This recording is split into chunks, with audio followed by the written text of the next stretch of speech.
بصوا، كل واحد فينا يقيم نفسه في ال5 حاجات دول. 1. صحتي. هل بتمرن؟ بنام كويس؟ باكل أكل صحي؟ بشرب مية كفاية؟ 2.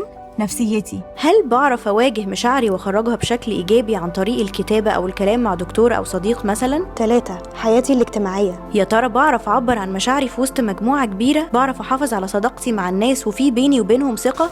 4. روحانيتي. هو أنا عندي شعور بالسلام الداخلي؟ بصلي وبتأمل وربنا دايما على بالي؟ عارفة إن الحياة مؤقتة وما تستاهلش، فبدي أولوية للحاجات اللي تستاهل؟ 5. عقلي.